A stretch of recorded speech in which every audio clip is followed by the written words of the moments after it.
Part three of Roots is very, very entertaining. And it's pretty darn entertaining. Part three of Roots from 1977, created by Alex Haley. John Amos plays a part very well. By this part, Kunta Kinte looks about 30 years old. He's a young 30, very rebellious, very angry.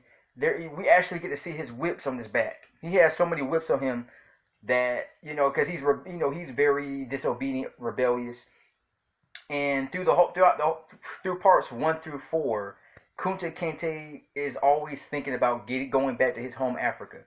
By this point, Kunta Kinte is a big, strong man. He's about 6 feet tall. Seems like he has a growth spurt. He's a big, strong, muscular guy. He's also a fast runner too. He's a big, strong guy. He's a full grown man now. He doesn't have a woman. He's still lonely, but him and Fiddler are good friends. Fiddler is an old man by this point. They know each other.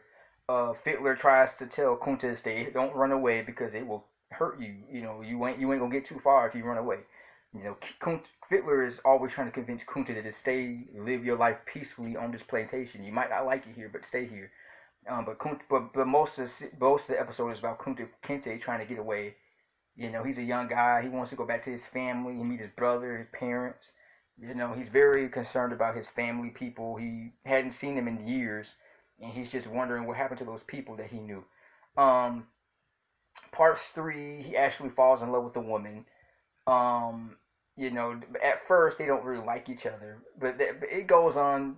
Before that, there's a scene where he actually meets Fanta, his crush when he was a teenager, when he's about 15, 16. He meets him as a grown. She sees him a couple years later. He's a 30-year-old man by this point, and they make love. They meet in the barn. They argue. Um, and he tries to convince Fanta to go back with him to Africa. She refuses. And long story short, um, they make love in the barn. She starts screaming. The slave catchers find out where he's at.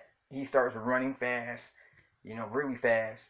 They catch him. They cut off his foot. It's either his foot or his yang yang. He said he just cut off his foot. It's very graphic scene. So he spends rest of his life with half a foot.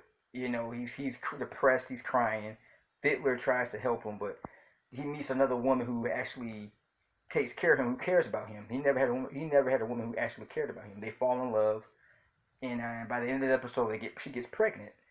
They think to Kizzy, but Fiddler dies, and I think in the third one, not mistaken, yeah, he dies. Fiddler, his best friend, dies. Fiddler is a violin player. He plays violin for the white folks. He's been doing that his whole life, and he's very in some point he's very jealous of Kunta Kinte. Because Kunta Kinte was a free man from Africa. Kunta Kinte got to go wherever he wanted, go out. He could go fishing. He can go swim. He can go, you know, chase lions and climb trees and do whatever he wants. Fiddler has spent his whole life in the white man's world, having a white man tell him what to do his whole life. Kunta Kinte lived a free life. So in some ways, there's a lot of envious between Kunta Kinte. You see Fiddler very kind of always frustrated and jealous of Kunta Kinte because Kunta Kinte keeps saying he's a free man, and Fiddler doesn't know what it's like to be a free man because he's always had the white man telling him what to do his whole life. So but anyway, it's very good. The show episode is where there's also a scene where Kunta Kinte is tempted by a very attractive woman, and then there's rumors around saying that he slept with that woman. Another man's wife is trying to sleep with him. So so a lot of women would have their little eye on Kunta Kinte, but um, the part three is very good.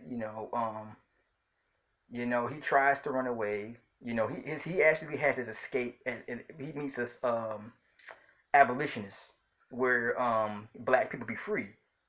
Black people will go come and free other black people from the slave owners, kind of like Harriet Tubman did.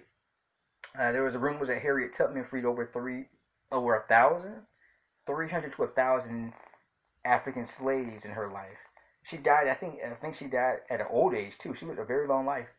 She died in 1913, So I think she was 93 years old when she died, and she was never caught. So but Harriet Tubman is the first and probably only black superhero. Who knew black women can't be superheroes? I mean, she actually went out and captured these slaves from the slave owners, and and she was never caught once. She caught over 300 to 500 slaves in her life and freed them. Her family, friends, but that's another story for another time. Uh, Kunta Kinte gets married. He promised. His wife tells him the story of how she had two babies who were stolen from her. You know, and it's a sad story. She starts crying and stuff like this, emotional scene.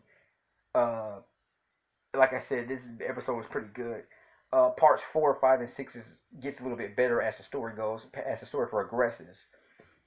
And a lot of people don't know. Uh, a lot of people don't know.